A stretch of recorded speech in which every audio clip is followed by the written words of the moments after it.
시청자 여러분 안녕하십니까? 일요일 밤 KNN 뉴스아이 시작합니다. 지난달 조폭들의 난투극이 벌어졌던 부산에서 또다시 조폭을 자처하는 이들이 시민을 폭행하는 일이 벌어졌습니다. 많은 사람들이 지켜보는 도심 한복판에서 폭행 사건이 벌어지면서 시민들은 공포에 떨어야 했습니다. 이민재 기자의 단독 보도입니다. 식당과 주점이 몰려있는 부산의 대표 번화가인 서면입니다. 자정 무렵 도로 한복판에서 건장한 남성 2명이 40대 남성 A씨를 무차별 폭행합니다. A씨가 몸을 가누지 못하자 머리채를 잡고 번갈아가며 얼굴을 집중적으로 때립니다. 이곳은 보시는 것처럼 평소에도 차량과 사람의 통행이 많은 번화가입니다. 자신을 조직폭력배라고 설명한 이들은 바로 이곳에서 시민들의 시선도 아랑곳 않고 무차별 폭행을 가했습니다. 피해자가 의식을 잃고 쓰러지자 이번엔 가게 안으로 들이닥쳐 일행에게 폭행을 이어갑니다. 가게에 비치된 흉기까지 집어드는가 하면 의자를 들어올려 위협합니다. 계속 자기는 깡패다, 건달이라고 계속 얘기했습니다. 죽이려고 하는 느낌이었습니다. 네. 계속 사람을 뒤돌아보게 되고 덩치 큰 사람만 보면 범이라고 지금 몸이 계속 떨립니다. 잔혹한 폭행은 자신들과 눈이 마주쳤다는 사소한 이유로 시작됐습니다. 도심 한복판에서 빚어진 무차별 폭행을 지켜본 시민들의 충격도 큽니다. 너무 많이 맞았고 일단 맞을 때 사람이 의식을 잃었다 깨어나면 또 때리고 그랬어. 일방적으로 맞고 사람이 너무 많이 다쳐가 있는데 현재 입원 중인 A씨는 얼굴뼈가 내려앉는 등 피해가 커 수술까지 앞두고 있습니다. 도망가려고 살려고 가는데 왜냐면 너무 아프고 죽을 것 같다는 느낌 들었어요. 그때부터 이제 그래 기억이 안 납니다. 이마 쪽가 우리 그 조직 안쪽에 심하게 다쳐가지고 안아골절 뼈가 빠져가지고 치아도 지금 치료를 해야 되고요.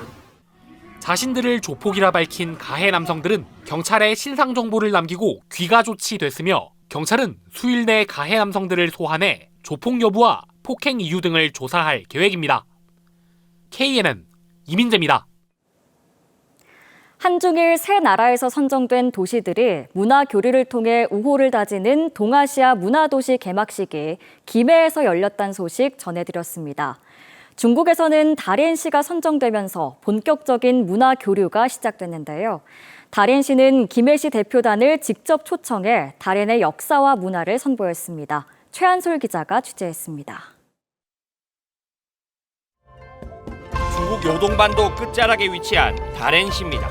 인구 750만의 해양 도시로 동북 삼성의 대외 관문 역할을 하고 있습니다.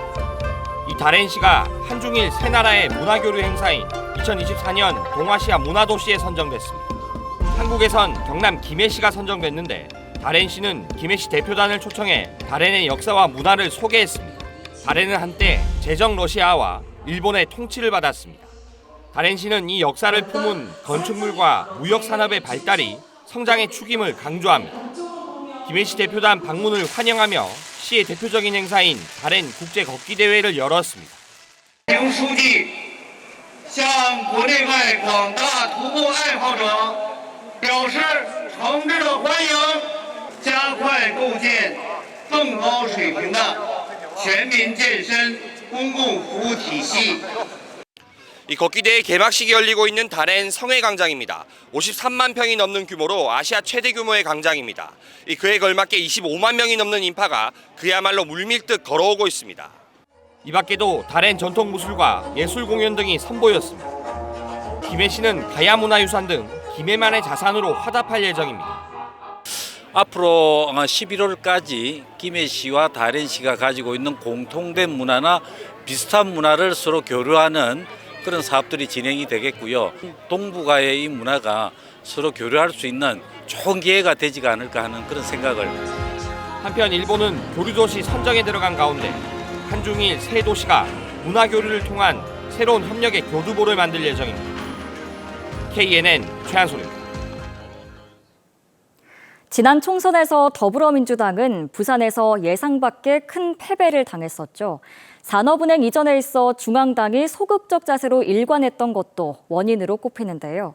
다음 선거를 기약하기 위해서라도 전향적 자세가 필요하다는 지적입니다. 김상진 기자입니다. 민주당 지도부가 최근 부산에서 당원 간담회를 가졌습니다. 이재명 대표가 총선 뒤 처음으로 부산을 찾은 터라 관심을 모았습니다. 부울경 지역에서는 최종적인 결과물들이 정말 목표에는 이르지 못했고 화려한 꽃을 피우지는 못했지만 여전히 패인 분석이 필요하다고만 했을 뿐 본인의 생각이 어떠한지는 드러내지 않았습니다.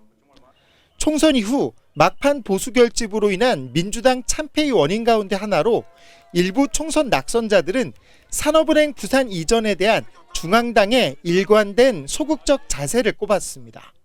부산시당은 사는 이전을 총선 1호 공약으로 내세웠지만 주목받지 못했습니다. 부산 의원 따로, 중앙당 따로가 반복되며 시민들의 공감을 얻지 못했기 때문입니다.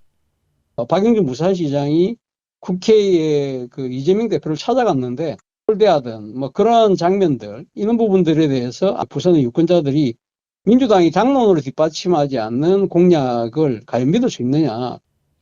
국민의힘도 부산에서 사는 이전 얘기를 하다가도 서울에서는 여의도 금융특구를 주장하는 등 일관되지 못했던 것은 사실입니다. 하지만 총선에서 진 민주당이 정부 여당을 똑같이 탓하기에는 열세인 판을 뒤집을 명분도 조직도 없습니다. 2년 뒤 지방선거에서 승리하기도 이재명 대표의 대권 행보에도 걸림돌이 될 전망입니다. 민주당이 22대 국회에서 전향적 변화가 필요한 이유입니다.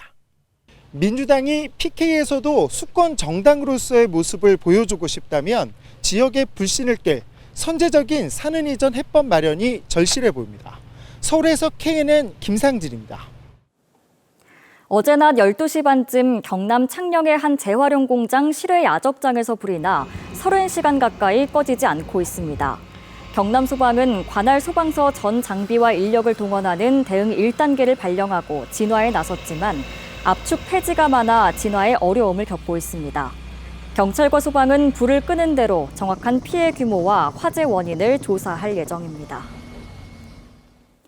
소방대원과 교사 부부가 심정지 환자를 구한 사실이 뒤늦게 알려졌습니다.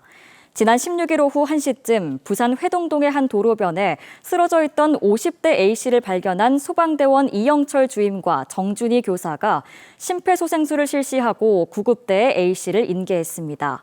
이 주임은 당시 쉬는 날이었고 정 교사는 육아휴직 중이었으며 이들의 도움을 받은 A씨는 현재 병원에서 건강을 회복하고 있는 걸로 알려졌습니다.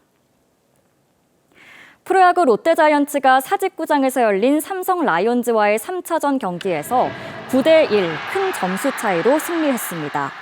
롯데는 레이에스의 5타점 맹타를 앞세워 홈에서 승리를 거뒀으며 3연전 2승 1패를 기록했습니다. 한편 NC 다이노스는 LG 트윈스와의 서울 잠실 경기에서 6대3으로 패해 LG전 3연패를 기록했습니다.